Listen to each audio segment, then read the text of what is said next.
Bonne nuit à toi. Ouh. Puis-je vous aider avec quelque chose? Je veux réserver une chambre, s'il vous plaît. Avez-vous une réservation? Non. Oh, c'était un voyage de dernière minute et mon téléphone est tombé en panne. J'ai bien choisi ma soirée, non? Je crains que nous soyons complets pour le moment. D'accord. Êtes-vous sûr? Cet hôtel n'a-t-il pas pour règle de ne jamais refuser un client? Vous plaisantez, j'espère. J'ai dit, nous sommes complets. Maintenant, je vais vous demander de vous écarter, s'il vous plaît. Merci. Bonjour, monsieur. Avez-vous une réservation? En fait, non. Mon vol vient d'être annulé à cause de la tempête. Ah, eh bien, nous sommes assez complets ce soir, mais je devrais pouvoir vous trouver quelque chose. Vraiment? Génial. Vous me sauvez la vie. Eh bien, c'est la politique de notre hôtel de toujours garder quelques chambres pour les tempêtes et les urgences, ce genre de choses. Et notre propriétaire croit qu'il ne faut jamais refuser personne, surtout par une nuit comme celle-ci. Oh, yeah. D'accord? Vous avez de la chance. Il me reste 3 chambres.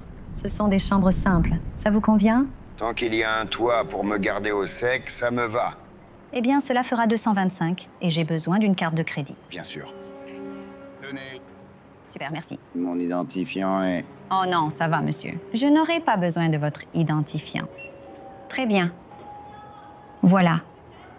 Vous serez au 2e étage. Prenez à droite en sortant de l'ascenseur. Vous ne pouvez pas manquer. Merci beaucoup. Et merci de m'avoir facilité la tâche. Oh, avec plaisir. Bonne soirée. Vous aussi.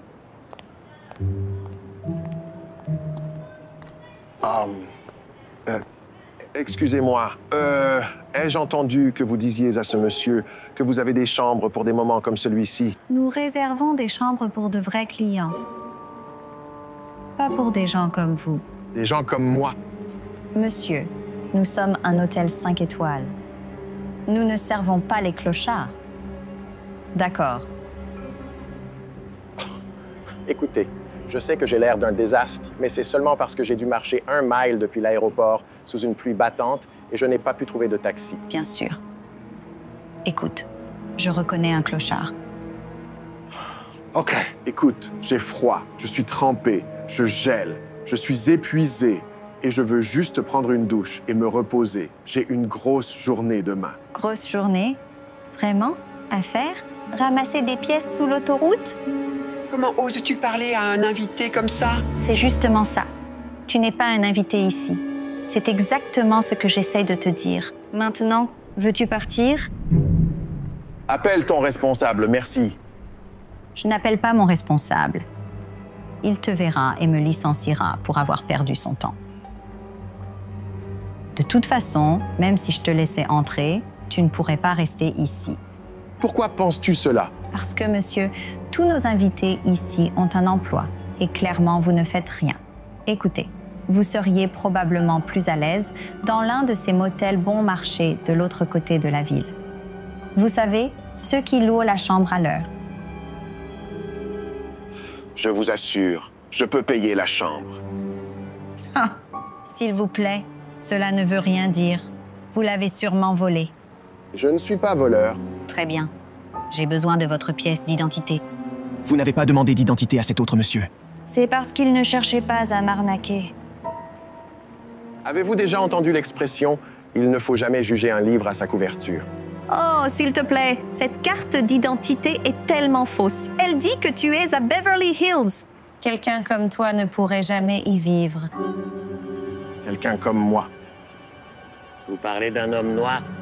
Excusez-moi, ce n'est pas ce que j'ai dit. Je ne suis pas raciste. Et je suis offensée que vous m'accusiez de cela. Eh bien, c'est drôle que vous disiez cela. Depuis que je suis entré ici, vous m'avez jugé uniquement sur mon apparence. Cela n'a rien à voir avec la race. J'essaie simplement de faire mon travail et de protéger cet hôtel des vagabonds comme vous. Je ne suis pas vagabond. Ne haussez pas le ton avec moi. Je veux une chambre, maintenant. C'est bon, j'en ai assez. Qu'ils sortent d'ici maintenant. Monsieur, vous pouvez sortir d'ici ou je vous traîne dehors. Je ne vais nulle part.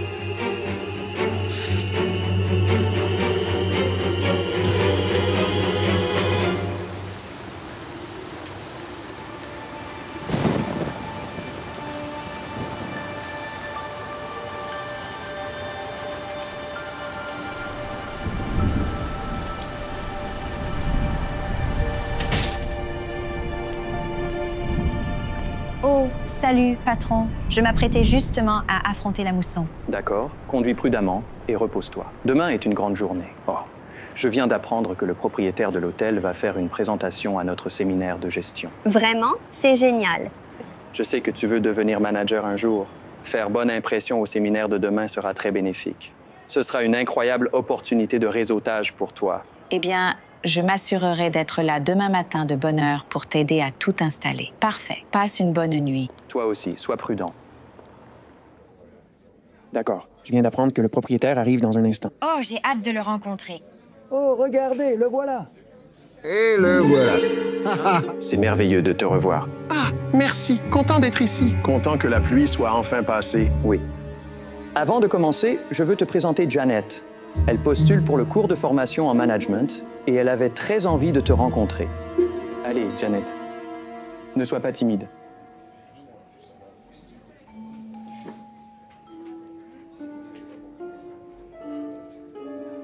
Alors, c'est quoi ton truc? Vous vous connaissez déjà?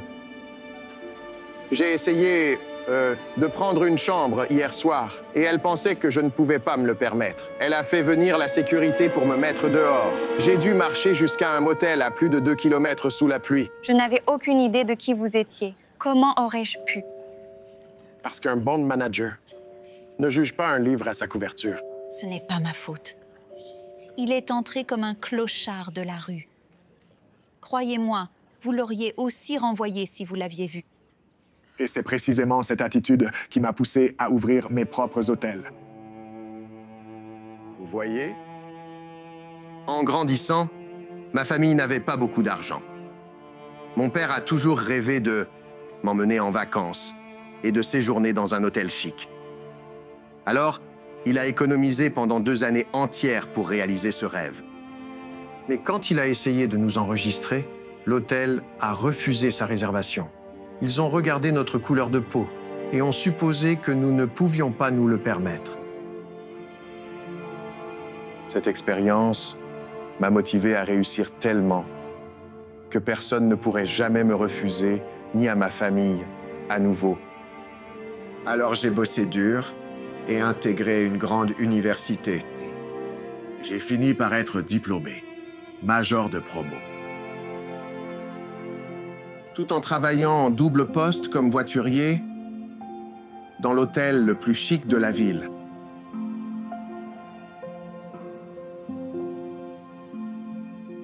Mon patron a remarqué ma forte éthique de travail et mon désir, et m'a pris sous son aile. Il m'a suggéré de m'inscrire à des cours de gestion hôtelière. Après des années d'économie, j'ai acheté mon premier hôtel.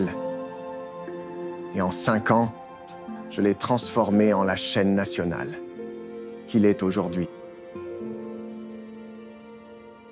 Vous voyez, la première règle que j'ai établie était de ne jamais refuser des clients, peu importe leur apparence. Une règle que vous avez ignorée. Et parce que vous avez ignoré cette règle, j'ai vécu la pire nuit de toute ma vie hier soir. Tout ça parce que vous pensiez que j'étais le genre de client qui ne pouvait pas rester dans son hôtel. S'il vous plaît, c'était une erreur.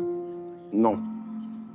Quand vous blessez ou rabaissez quelqu'un, ce n'est pas une erreur. C'est un signe de mauvais jugement.